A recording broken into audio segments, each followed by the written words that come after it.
Hello, hello, hello. Hello, hello, hello. I hope you're all doing well. Welcome to another episode of the show. Hey, what's going on, Anthony? What's going on, Shady? What's going on, everybody? I hope you're all enjoying your weekend. It is Saturday. Weather-wise, it's crappy in my neck of the woods. But you know what? It's still Saturday. I'll take it. All right. So I hope you are all doing well. I hope you all had a good week. Bunch of things I want to go over on this episode. For starters, I'm going to do something that I haven't normally done, and that is I'm going to respond to somebody's comment to one of my videos. All right, so you know how I always tell you guys, to comment in the comment section below, and that's fine. However, this one sort of took me a little bit aback because they sort of seemed very, very upset. Hey, what's going on, Diane? I hope you're doing well. Um, they seemed to be kind of upset. It like came across as if maybe I had offended them on some level, which I always try not to do. I understand that sometimes my opinions may do that. I'm not the type of person that shies away from saying things which people won't agree with or may find slightly offensive, but I never intentionally go out of my way to offend people. And you guys who've been with the show for a while now know that if I see something pop up in the comment section that I feel is being unnecessarily offensive, i.e., using derogatory language or insulting somebody and stuff, I'll generally step in and shut it down because I do feel that debate and discussion is good within a fandom. However, just being mean spirited and trying to insult people is not the way to go. So if in this particular case, it seemed as though the person in question was rather offended by something I may have said, or a point I was trying to make. So I want to address that. And again, this shouldn't be viewed. I'm not going to be attacking this person. I'm going to be trying to take some time to explain in more depth what my thought process was and where I was going with it. Because if I tried to type it out, it would be a book in the comment section, and I honestly I don't like typing, a multi-paragraph like book level response to something, just to explain something. But I do want to explain it, and hopefully it'll make more sense once I do. In other news, this is the last stream of the month of March. And so, as you all know, what that means is that we will be doing our trivia, and somebody will be winning a prize. I have a good question. It's going to be another multiple part question, just to give you guys a little heads up. I don't know exactly when throughout the stream I'm gonna drop it on you, but I will. And this month's prize, the prize for this month, if you remember the last one, Diane actually won the 3D printed bust of Gandalf.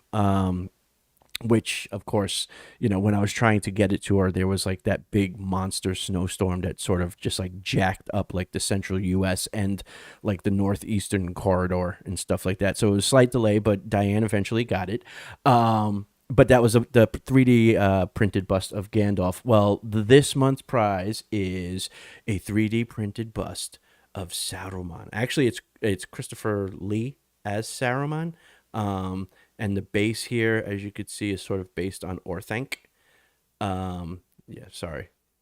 And and I've sort of buffed it to give it that sort of buffed silver and antique silver look. So this will be the prize for whoever wins tonight's trivia question. So who knows? Maybe Diane gets a matching set. Maybe somebody else gets the evil Saruman. But we'll see. Like I said, I'll drop the question on you guys, and it'll be the same rules, but I'll go over them again when the time comes. So there's going to be that. A couple of channel updates. I mean, I might as well get the channel updates out of the way right now. You may have noticed that the thumbnails have changed a little bit over the past couple of days. That's because I'm just trying out some new things, trying to find some things that can sort of spur on the algorithm to share the video more with people. So if you notice that there's been some like a change in the thumbnail format, if it looks a little different and stuff like that, I'm trying some new things just to sort of play with the algorithm and try and get the channel seen more. Um, so yeah, so there's that. Also, it is today, March 25th. Is No, the stream should not be down, but I have seen it's fluctuated. At least I have another page open with the analytics. And it's fluctuating on my end, if that makes any sense. Um, yeah, that's probably because I have a lot of windows open, and I have several YouTube windows open, so that might be it. But I'm gonna try and push through, and so hopefully you guys can hear me good. Hopefully it's not too crappy. Hopefully it sort of fixes itself. But in addition to okay. All right. Sound is fine. So, all right. So I'll just keep talking, and hopefully, as I close Windows down, as I hit certain things, that sort of frees up some bandwidth, and it sort of smooths itself out. All right. So we'll take it from there. So all right. So I see. I forgot what I was saying. Damn it. So okay. So I changed the format of some of the thumbnails and stuff, so you guys might notice that. I also might try changing up some formats of some things too. I may do some long form short videos, and what I mean by that is like these 5, 10, 15 minute videos, but they have more production quality, less me sitting there reacting to a news story, and more of a sort of like a produced video, with transitions and so on and so forth. That may be coming down the line. We'll have to see. I'll put a poll in the community section. Let me know what you guys think, how if that's something you think I should do with the channel or not. All right, so let's get right into it. All right, so the other day I posted a video, and it was regarding a article. Let me see if I can't pull it up here on the other screen that I have here. Sit tight, guys. I'm sorry. I'm just trying to make sure nothing gets wonky here. All right, let me try and pull this up.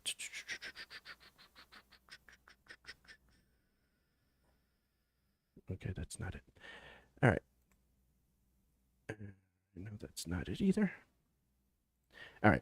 Whatever. I'm just gonna go for it. All right. So I posted a video the other day, and this was it was this one here. Okay.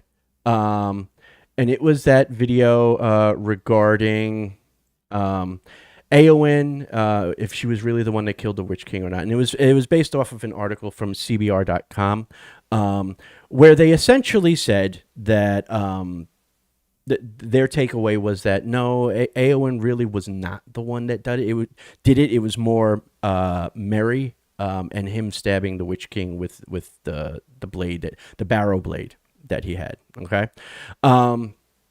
So I sort of took the position that it seemed to me that the person that had wrote that article, which was Mr., if I'm not mistaken, Hawkins. It was we've dealt with him before. Yeah, here it is. Here it is. Sorry again, guys. Sorry. All right. Okay. So, it was Ben Hawkins was the person who had done it, and it seemed to me like he was trying to what's the best way of saying it? Sort of detract from Eowyn's status as being this like very early 2000s sort of feminist icon with her "I am, no man" moment, and I interpreted it as he was trying to take away from that. Now, if you watch the video, you know that I did say that he was factually correct insofar as, yes, the barrow blades did have a part to play in that whole situation. Mary did have a part to play in that whole situation. However, in the article, Mr. Hawkins made one specific claim, and what he said was that it was not Eowyn's femininity that was crucial to her being the one that defeated the Witch King, but rather it was her willpower, her courageousness that was what ultimately provided her the ability to defeat the Witch King. And I took exception with that. My position was, you're trying to take away her agency as a woman by doing that, by saying, well, no, it was actually the male hobbit who really did the heavy lifting in that situation. And I didn't think that that was right. And I said so in my video. All right, long story short, I said so in the video. And as you can see here, Mr.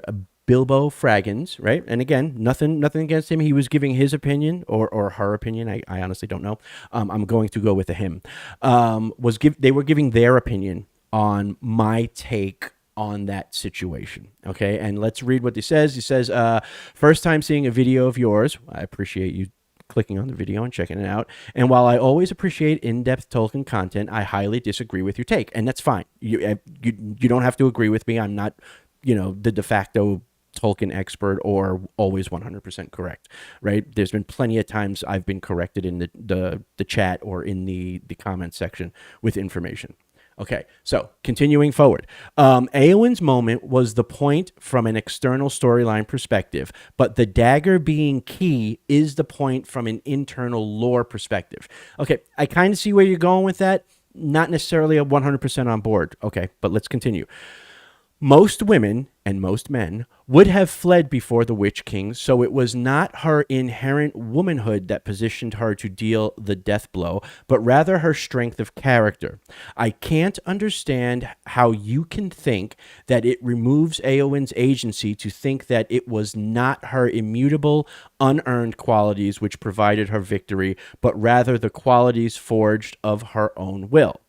Glorfindel's prophecy was just that, a prophecy. It wasn't a recognition of some spell of empowerment to protect against any and every human male. Also, many times in Tolkien's works, we see characters receive incomplete flashes of foresight, so Glorfindel, along with almost everyone, likely thought this meant that it would be a power greater than a man which would finish the Witch King, such as an elf or a wizard. Okay, and that's fine. Mr. Fraggins isn't more than entitled to his, her, their opinion. Not gonna take that away from them.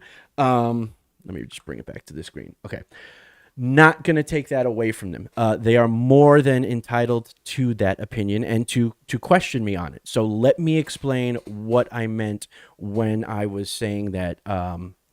What my position was. Okay, as you guys know, okay, if you are familiar with the Lord of the Rings, with the books per se, not necessarily the movie. If you're familiar with the books, then you know, okay, that Glorfindel's prophecy is just that. It's just a prophecy. He tells, is it Aernor? I could be pronouncing the name wrong. Not to chase the Witch King as the Witch King is fleeing in defeat. Says don't go chasing him. His time's gonna come, but it's not gonna be for a long time, and it won't be by the hand of man. Or that's essentially what he says. Okay, I'm paraphrasing, but it's essentially what he says, right? And that's all well and good, right? So fast forward. Then you have the hobbits. They go to the Barrow Downs. They get rescued by Tom Bombadil, who saves them from the Barrow Wights. And in doing so, they come across the Barrow Blades, which were ancient daggers / blades that were forged by the old Westernese, Arnor, old ancient Arnor, if you will. When they were at war with the Witch King, and they were designed to be able to slay the Witch King / Nazgul, if you will, right? Now, a couple of things that has to factor in terms of Tolkien lore is that, yes, Sauron did in fact put a spell, if you will, on the Witch King, which did in fact render him invulnerable to any mortal man. Okay, and Sauron did in fact do that. Like a mortal man's blade would sort of disintegrate if he tried to use it to stab the Witch King, right? So there was a spell in place that was giving the Witch King this sort of invulnerability, right? This sense of invulnerability. That's what Tolkien tells us. This is all stuff from the books, okay? So now what you have is this situation where the Battle of Pelennor Fields occurs. Now, I have to sort of deviate here a little bit because what Tolkien's really, really good at, and again, it's not allegory. Tolkien's really good at sort of with these story arcs. You can see how they're sort of related to what he may or may not have experienced, or you can see how they're based on something he may or may not have experienced in real life, right? And what I mean by that is Tolkien grew up in the era prior to World War One. Now, World War One, for a lot of people who were involved with it, who grew up in that time, it was sort of seen as uh, um, it was gonna like a grand adventure.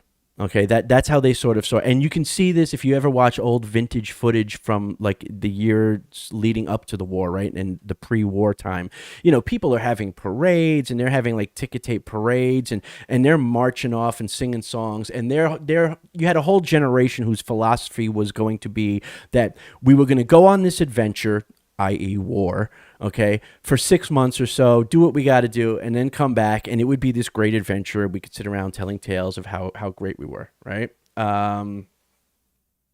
So they were sort of fed this propaganda of, you know, this great adventure, World War One, right? And you see it in the videos and stuff like that. And I'm sure Tolkien experienced it, right? And there were probably people in his life that were not going off to war, that were essentially like, man, I wish I could go with you. I wish I could go to the front, and so on and so forth. Now, this, you can see this in the character of Eowyn, right? One of the subtle sort of story arcs with Eowyn is, in addition to her being female and being sort of like pushing against this notion that her place is to stay, you know, in the castle, so to speak, like the gilded cage thing. Part of the notion is she wants to go off and fight. She wants to be able to protect her people, right? She is a shield maiden of Rohan. She wants to be out there in the trenches at the front line with the guys defending her people, fighting for her king, right? Doing everything that they do, right? That's her whole crux. That's her whole motivation, right? Throughout most of the story is that she wants to do that. And she resents the fact that as a woman, these people in her life, Éomer, Theoden, and so on and so, are telling her, no, like, you don't need to be doing that, right? Now, the reason why they're saying that is not from a misogynistic point of view or a patriarchal point of view. They're saying it more from a, like, nobody wants their family member to go off and fight, right? And as a man, you particularly don't want any woman in your life, be it your daughter, your niece, your wife, your sister. You don't want to have them have to go off to combat, right? It's just something that as a male, you just don't want. Not to keep women down, but to sort of, you know, you don't want them to have to do that, right? So Eowyn's whole thing is she's sort of approaching it from this naive perspective of wanting to go off and fight in the war that's happening, right? And fight for her kingdom and fight for her king. And eventually she does. She, as you all know, she disguises herself as a male warrior of Rohan named Dernhelm, and she goes off and she fights, okay, and kills the Witch King. However, after she fights, she realizes the ugly truth. And that is that war is not pretty. It is violent. It is nasty. It is a disgusting business, right? And she then, if in the books, she then has this moment of realization where she turns around and she says, I'm no longer going to vie for the glory of warfare with the riders of Rohan. I'm going to become a healer. And she's going to heal and mend the broken and damaged things of the world. So she eventually realizes that war is not all it's cracked up to be. She wants to be a healer, right? So she spends this entire movie wanting to be this fighter on the front. She experiences the horrors of war. She sees her uncle who raised her, you know, killed in front of her, right? And she sees all the death and destruction. And it sort of wakes her up to the reality that war is not this fun grand adventure that it gets sold to the young as it's as in a romanticized view, and it changes her perspective. She then wants to become a healer. Okay, that's Eowyn's story. Okay, now how does this all tie into the Witch King? Well, as I was trying to point out, and I may have not done it correctly, the article says that it's literally Merry that does all the heavy lifting. It was him with the barrow blade that ultimately takes out the Witch King and allows Eowyn this moment of just, willy-nilly stabbing him and calling it a day, right? That's the take that the article I was responding to had, okay, which I thought was not correct, to say the least, right? So, by the way, just so that you guys know, that's the actual article. It's on CBR.com. So if you wanted to go check it out for yourself. Now, what I want to point out here is this last paragraph. This is what I was speaking to, where he says, to understand that point, Lord of the Rings. Oh, I'm sorry. Wrong thing. That's the last paragraph. Essentially, Merry's magic dagger opened the door for Eowyn to kill the Witch King. That, however, doesn't diminish her big moment. It means that it wasn't her femininity that permitted her to kill the Witch King. It was her will. Anyone could have killed the Nazgul after Merry weakened him, but only Eowyn had the courage to defend her king against him. Okay, so that's essentially the part that I took umbrage with, and my response to that was to say, no, you're taking away her agency. Part of it was, in fact, that she was a woman. Okay, and how can I prove that part of it was, in fact, that she was a woman? Well, let's take a look. This is actually how that scene plays out, but this is from the book. Okay, this isn't from the movie. Okay, this is the dialogue from the book, and I'm gonna read it to you. Eowyn stands before the Witch King and his fell beast, and she says, "Begone, foul Dwimmerlake, Lord of Carrion, leave the dead in peace." A cold voice answered, "Come not between the Nazgul and his prey, or he will not slay thee in thy turn. He will bear thee away to the houses of lamentation, beyond all darkness, where thy flesh shall be devoured, and thy shriveled mind be left naked to the lidless eye." Unquote. A sword rang as it was drawn. "Do what you will, but I will hinder it if I may." That's Eowyn responding to the Witch King. And then the Witch King responds with, "Hinder me? Thou fool, no living man may hinder me." Okay. Then, and this is from the book, then Merry heard of all sounds in that hour the strangest. It seemed that Durnhelm laughed, and the clear voice was like the ring of steel. Quote, "But no living man am I. You look upon a woman. Eowyn I am, Eowyn's daughter. You stand between me and my lord and kin. Be gone, if you be not deathless. For living or dark undead, I will smite you if you touch him." Unquote. And then it says, and this is the important part, "The winged creature screamed at her, but the ringwraith made no answer and was silent as if in sudden doubt." Okay. And then Merry strikes him with the barrow blade. Okay. So the point I was trying to make is that part of it is her woman. Like, literally, that is what caused the Witch King to pause with this moment of doubt, right? In the grand scheme of things, it was at that moment when Eowyn says that I am a woman, you look upon a woman, Eowyn I am, Eowyn's daughter.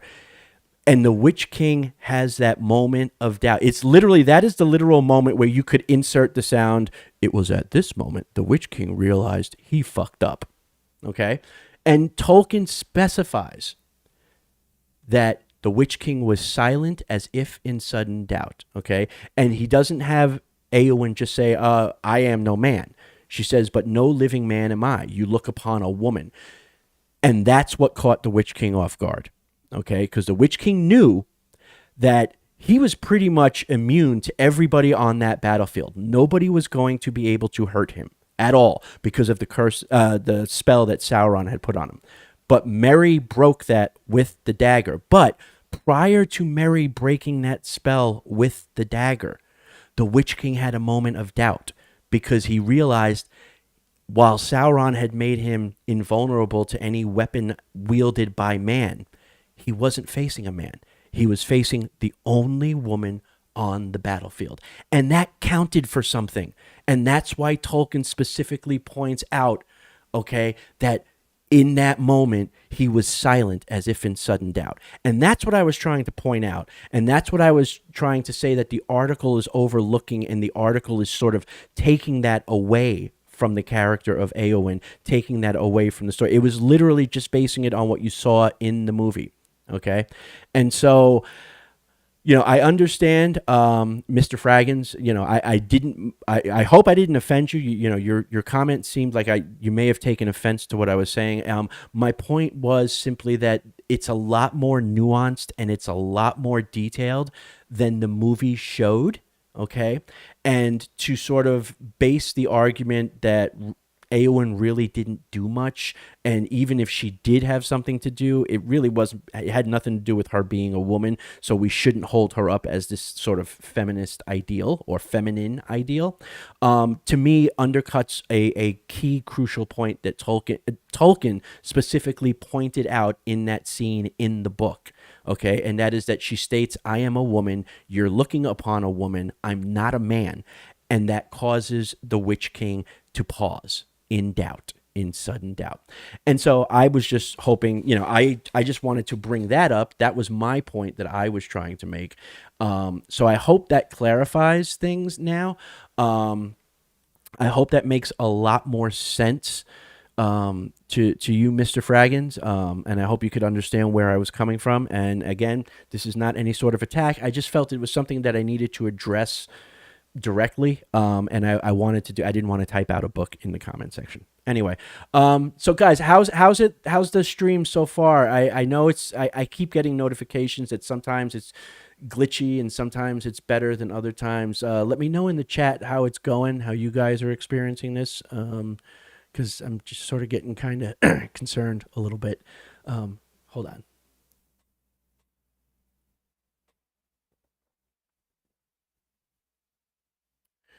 All right.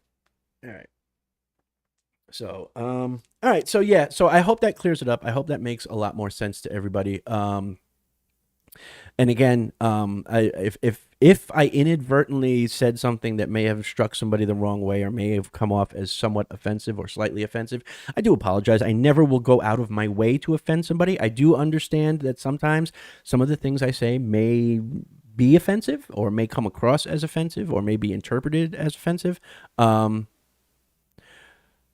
Okay, good. All right. I hope that wasn't too bad for you guys. I hope it wasn't too hard. I hope you could at least hear what I was saying and that what I was explaining made sense to you guys. So yeah. So anyway, again, if I offended anybody with the way I was saying it,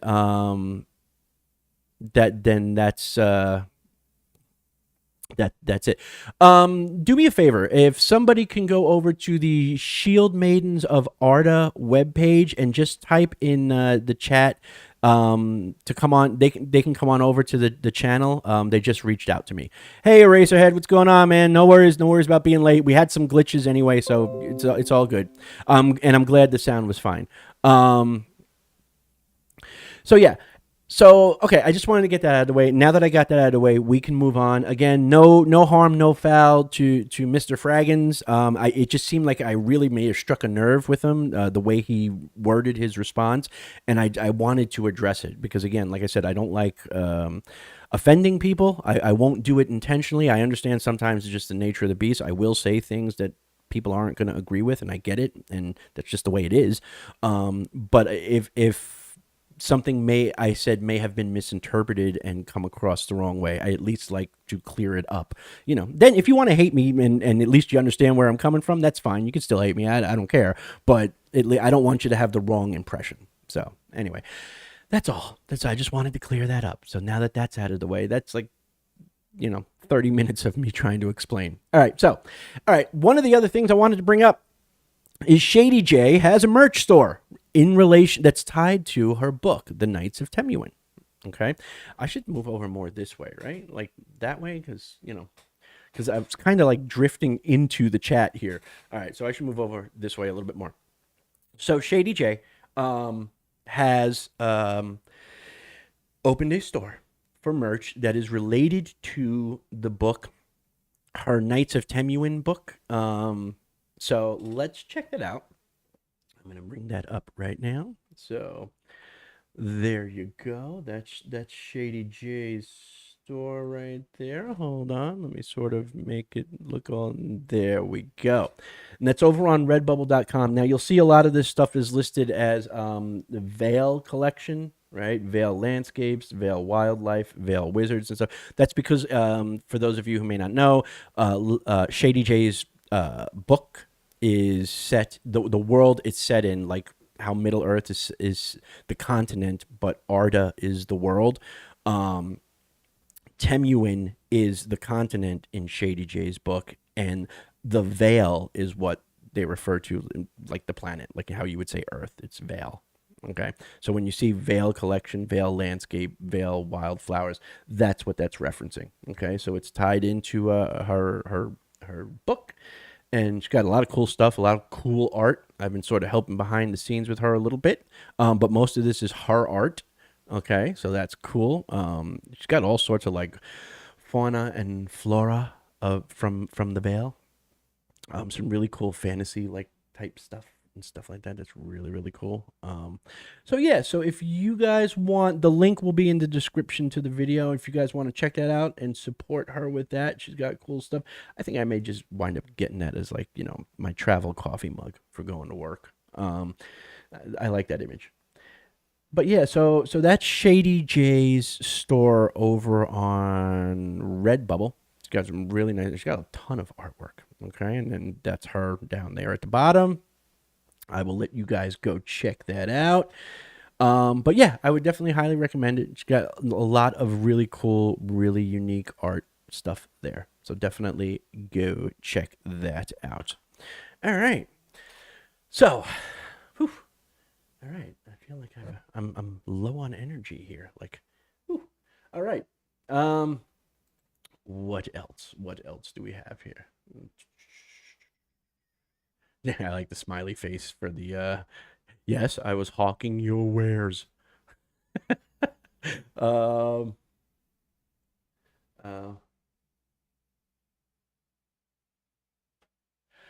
uh, yeah, yeah. Interesting. Interesting.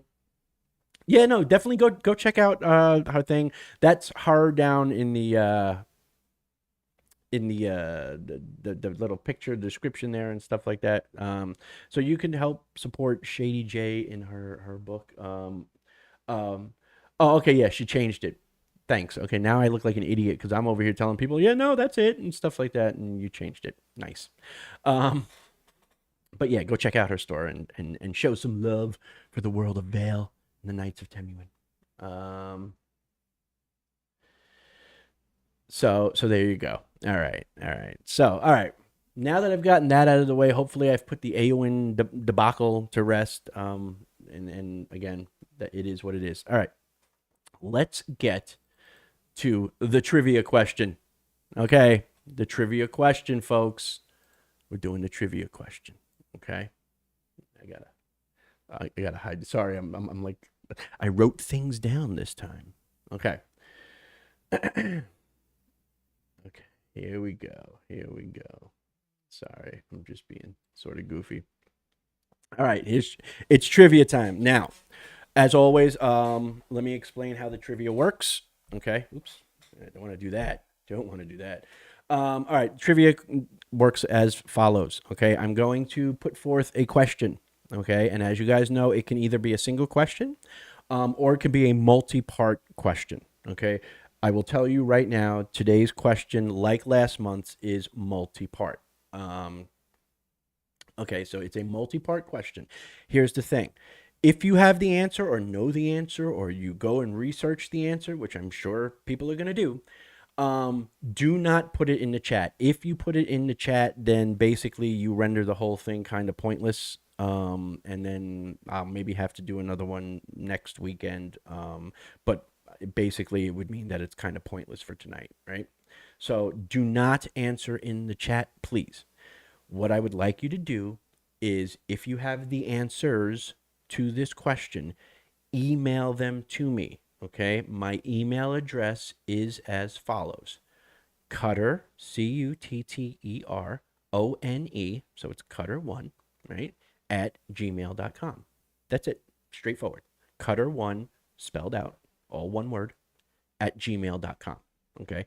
The first person to email me with all three correct answers to this question will be the winner, and I will reach out to you, and I will just need your deets so that I can mail you this lovely little 3D printed Saruman the White, right? Little desk ornament there. Okay, this is what you will be winning. Okay, for I'm just trying to read the chat at the same time. So yeah, so that's what you'll be winning. Okay, so all right, if everybody's ready, here is the question. Remember, it's 3 parts. So, okay.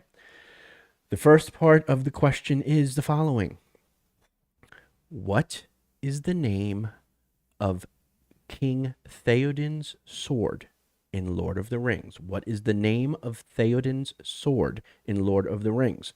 That is the first part. The second part of the question, okay? How old is Theoden's sword in Lord of the Rings? Okay? How old is Theoden's sword? Okay, it is mentioned. Okay? And finally, the third part: what does the name of Theoden's sword translate to in English? Okay? I've looked this up. I actually have the answers in front of me. So there you go. Those are the 3. You have to get all 3 correct. Okay. What was the name of Theoden's sword in The Lord of the Rings? How old was Theoden's sword in The Lord of the Rings? And when I say how old, I mean by the time Theoden has it in the story. Okay. And finally, what does the name of Theoden's sword translate to in modern English? Okay. In the modern language. So, again, answer all 3 parts of that and email me your answer, and we'll see. I will announce after the fact, like I did last month. I will announce who the winner was. It was real close last time. Like literally, there were people that were like within like seconds of each other. Okay, so there you go.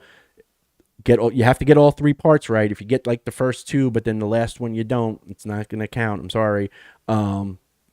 Get all 3 right and email it to me. And if you're the first one that emails me with all 3 right, and I look at the timestamp. I look at the times that the emails are timestamped to determine who's got first. So there you go. That's it.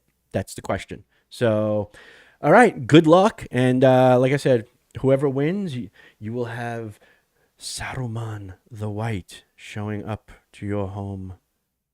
I can never get that right. I always like muck it up. You know what I mean? There you go. Yeah, there we go. I always muck it up. I'm always like on an angle or off kilter or off center. I forget that everything's mirrored and reversed on the camera. So, all right, folks. So there you go. That's the trivia. Okay. So enough of that. Let me put this away so that it doesn't inadvertently end up on screen. Okay. So there we go, folks. So that's the trivia question for this month. All right. Okay. Let's see. Okay. All right. I'm gonna jump right in and let's get right into it. Okay. We're gonna listen to some music, people. Okay. A couple of things I wanted to do, and I want to, as you know, I always like to share up and coming people within the fandom, be it Tolkien or other fandom as well, that are creating stuff to share, right? As opposed to just, you always hear about toxic fandoms, right? And they're always complaining, and everyone says, oh, all they do is bitch and moan and complain and stuff like that. And that's why I like to use my platform to highlight people who are doing creative and entertaining things inspired by or based on whatever it is they happen to be a fan of, right? In our case, it tends to be a lot of Tolkien-based stuff, right? But not necessarily just limited to that, right? There's other stuff too, but I tend to focus on the Tolkien stuff. So this is a song and it's called Now and for Always, okay? And it is from the Lord of the Rings musical, okay, which was in 2006. It was the Princess of Wales Theater in Toronto premiered the Lord of the Rings stage musical. It was very expensive, and unfortunately, it closed 1 year later in July of 2008. Da, da, da, da, da. Despite its flaws, this personally enjoyed many of the songs in the show, and this person has created a video for one of those songs that were in the show. So let me just bring this up. All right. This is called Now and for Always. It is from the Lord of the Rings musical. And this music video was put together by Shieldmaidens of Arda. They have a YouTube channel here on YouTube. I have subscribed to them. They're relatively new. I'm seeing. So if you guys like what you're about to hear, then I would recommend going over and giving them a subscription and let them know that you came over from the Cutter One channel. And let's check out Now and for Always, Lord of the Rings musical music video.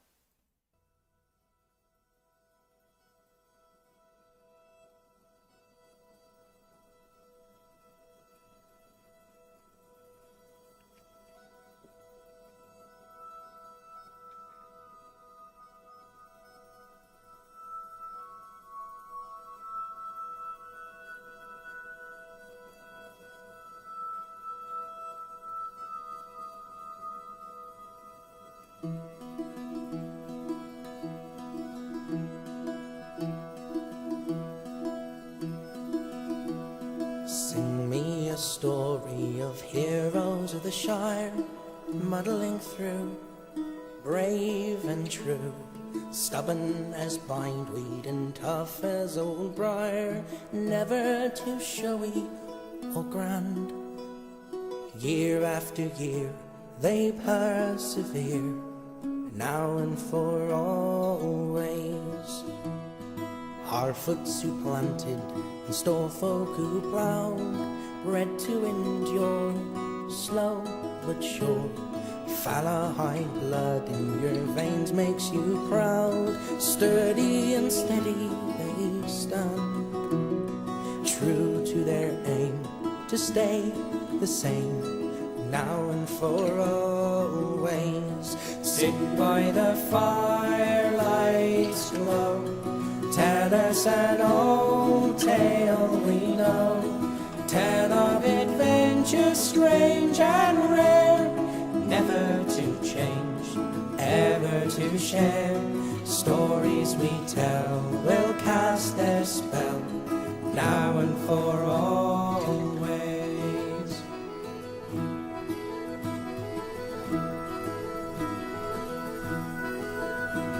Sing me a story of Frodo in the ring, fearless and bold, tired and cold, a sword at his side, an elf blade called Sting, crossing a miserable land. Wouldn't retreat, just followed his feet, now and for always. Sit by the firelight's glow, tell us an old tale we know, tell of adventures strange and rare, never to change, ever to share. Stories we tell will cast their spell, now and for always.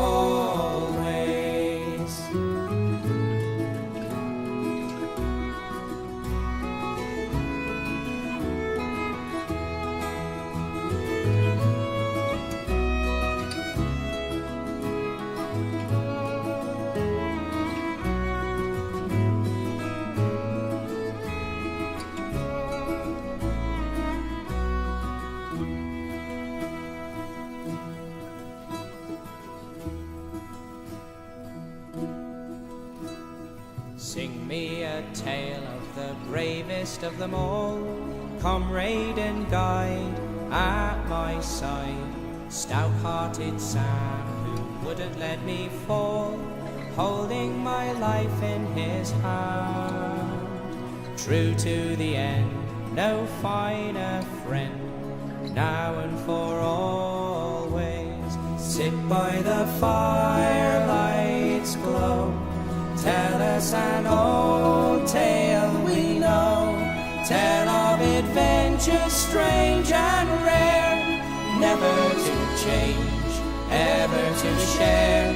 Stories we tell will cast their spell, now and for always.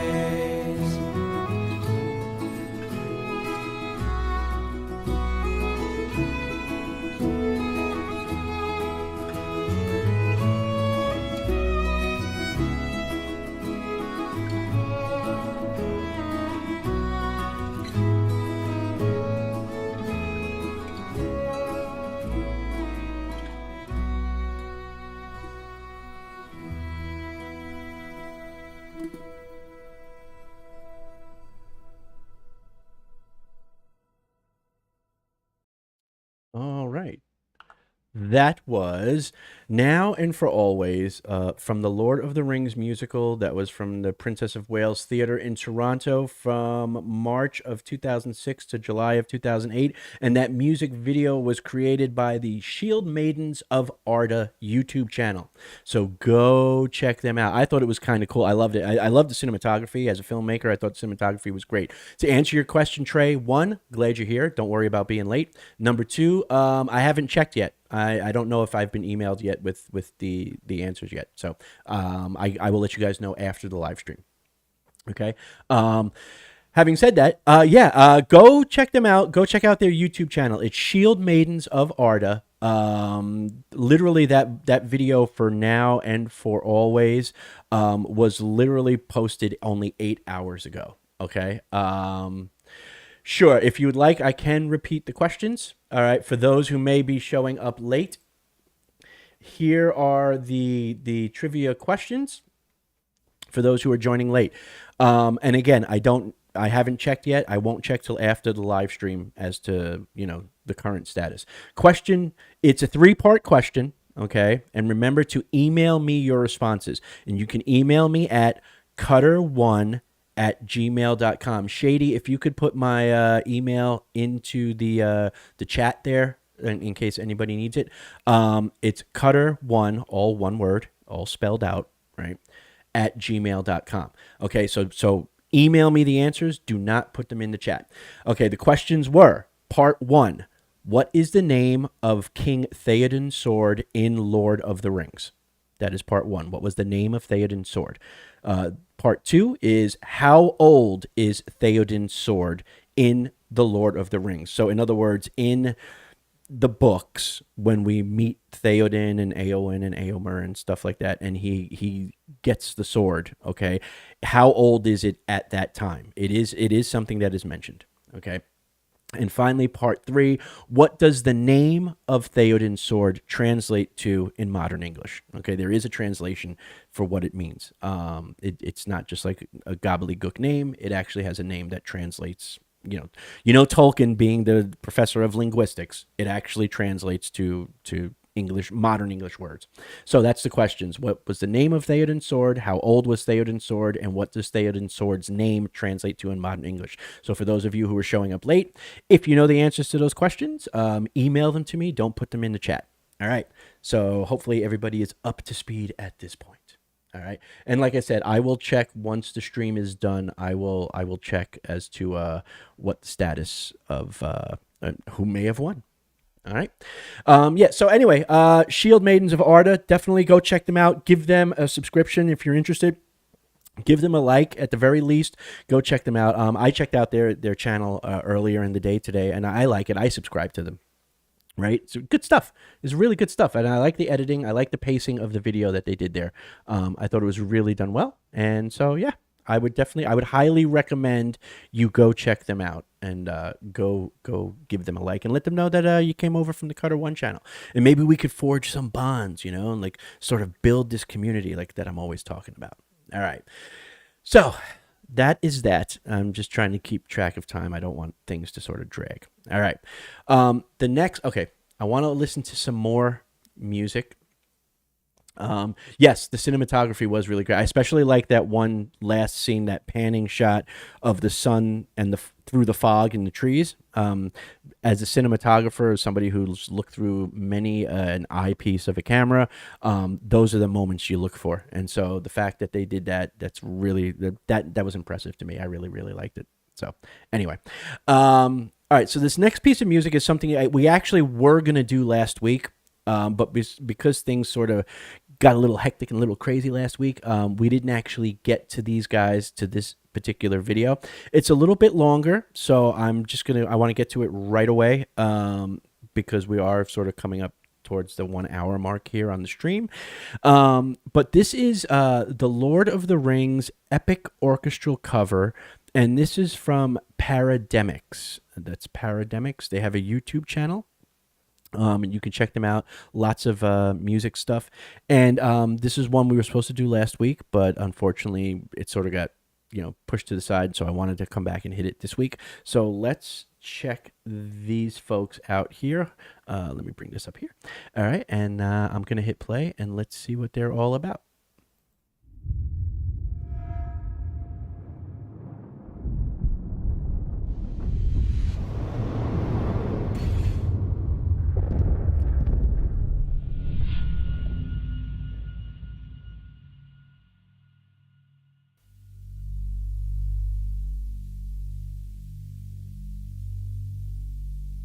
Home is behind, the world ahead,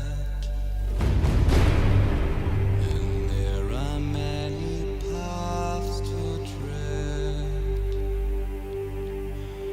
through shadow to the edge of night, until the stars are all alight. Mist and shadow, cloud and shade,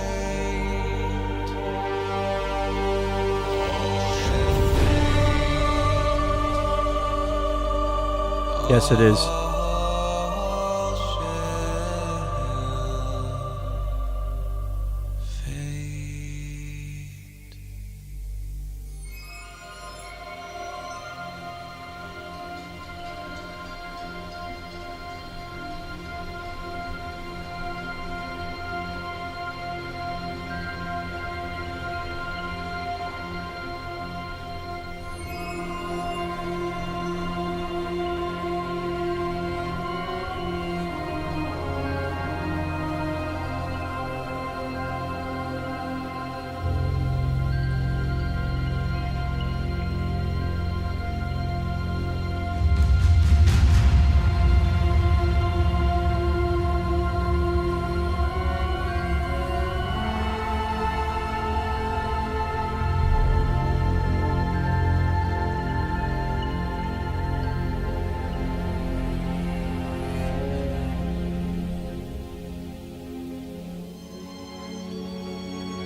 Love that.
was a hell of a transition.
Very, very nice. I'm liking it. I'm digging it.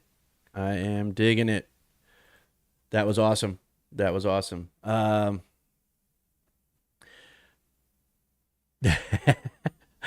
Yeah. So let me know what you guys think. What did you think about that epic orchestral cover from Lord of the Rings? I liked it. I especially liked that whole like the Urukai, uh, their marching song. I thought kind of was really cool hearing in that fashion. It sort of reminded me of that sort of Terminator 2 sort of driving, beat. Yeah, I like the production was great. It was over the top. I don't know. I like that. Now, see, my thing is like, now if you could get um the Shield Maidens of Arda to do the video, right, so that we have visuals, right, and then the was it Parademics, because that's who that was, Parademics. Have them do the orchestral, epic orchestral cover. I think that would be a great combination. You'd have the really great visuals and the really great auditory or audio portion of it. The only thing I didn't like was the static imagery, right? Which was nice, but I would have liked if they'd sort of changed it up a little bit more. But overall, the quality of the music and the production quality of the music was really, really good. I really liked it. And I'm glad I finally got to them. I felt bad that I had to sort of bump them from last week's show. So my apologies for that. Yeah. Nice. Okay, so we're having a live stream and watch the Fellowship of the Ring. I would be down for doing that. I don't know the logistics of if YouTube would have a problem with that, seeing as how it's like a full on movie. But I can look into making that happen. I mean, I've seen other people do watch parties and stuff so I'm sure there's a way to do it. I'll look into it, and we could probably arrange something. Speaking of which, today is Tolkien Reading Day, so don't forget to spend some time and get reacquainted with the professor's works and pick one of his books and you know you know do a Brady Bunch watch party. That would be interesting. Yeah, that's definitely one from the technical side. Have to watch. Have to work on that. I would, like I said, I'm down again. I'm one of these people. I'm pretty much game for anything. I'll give anything a shot. I just don't want to shoot myself in the foot and get my channel terminated because I broke 900 different copyright laws or something like that. So I mean, I can look into the stuff like that, and I wouldn't mind doing it. It depends on who wanted to participate, right? Some people don't want to. They like participating in the chat. They don't want to be on camera and so on and so forth. So it would depend on who wants to be involved in that, but I would definitely be okay with doing it. I just have to make sure that YouTube would be okay with me doing that. But I would definitely be down. That would be that. I think that would be kind of fun. I think that would be kind of cool. All right, folks. It is going on for 10 minutes after the hour, according to my little clock on my screen. But just a watch party, but air the highlight. Well, see, it sort of gets subjective then, because then what's a highlight for me may not necessarily be somebody else's highlight. So then you sort of, you found the professor's songbook that came out in '67. I think it was. Checking it out for potential. Oh, wow. Yeah. Wow. That's a find. Nice, Diane. Definitely not. Wow, that is pretty cool. I would be interested to hear more about that songbook. If you shoot me an email or something, yeah, I definitely would love to talk to you about that. That's cool. That's cool. All right, folks. I think that's gonna do it for me for tonight. All right. So here's what's gonna happen. As soon as I end the live stream here, I will go and I will check my inbox. And I will go through, and depending on who responded and stuff like that, I will look at the timestamps on the emails, and then I will determine based on who got it to me first, and who's correct with all the portions of the question, and then I will notify everybody in the community section here of the channel. I will post who won. Book up, not since last week. Nothing yet, Anthony. Announce it on Discord. Yes, I'll announce it on both Discord and in the community section here on the channel. Thank you for reminding me of that. I often forget. I get so focused on doing stuff on YouTube. Sometimes I forget to also cross-reference it over on the Discord channel as well. Yes, I will post the who won on both Discord and the YouTube channel. In terms of the book update, nothing as of yet. We're still waiting to hear back from the Copyright Office.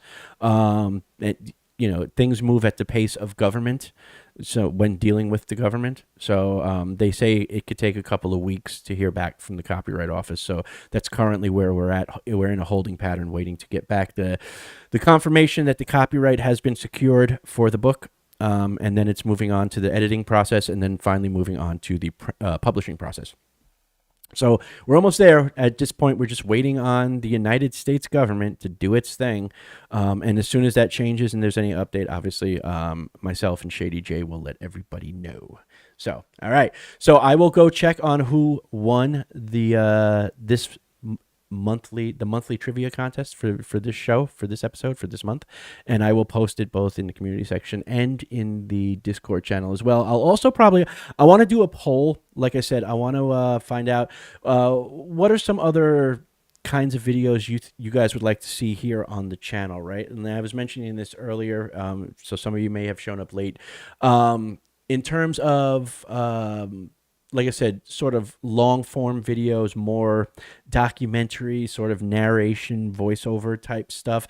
One of the things I sort of have been actively keeping away from is sort of doing these in-depth dives into the lore, only because there are so many channels that have been doing it far longer and far better, that I would just be mirroring them at this point. And what I mean by that is like Tolkien Untangled, Men of the West, Nerd of the Rings. A lot of those channels, either daily or every few days, are putting out like, a 30-minute documentary style lore based video, like going into like, what was the significance of Gandalf's wizard staff or something like that. And I don't want to sort of be just rehashing what they did, but I am also looking to expand and do a little bit more, right? I don't want to just have it be sort of the news format that I've been doing, where it's just like I find a story and then I just react to it. So I'll put that in the community section and also in Discord, and just sort of get some feedback from you guys. Like what are the type of things you would want to see me do? I know one of the things I've got a script for already is going into an introduction into the Dragonlance world and sort of explaining what that is, what it's about, why it's so cool. That's sort of an introduction into that, because I haven't seen a lot of people do that, in terms of in relation to Dragonlance. So that's something that I'm already working on. But I'd also like to hear from you guys as to what other types of videos would you like me to do. So I will reach out and get your feedback on that one. So yeah.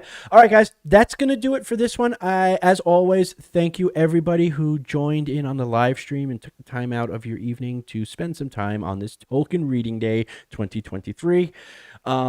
And enjoy the rest of your weekend. I know I am going to enjoy the rest of my weekend. And so, yeah. A Dragonlance intro. Yes, yes. Oh no, absolutely. I am already working on that. Don't forget to check out. Yes, don't forget to check out Shady J's Redbubble store.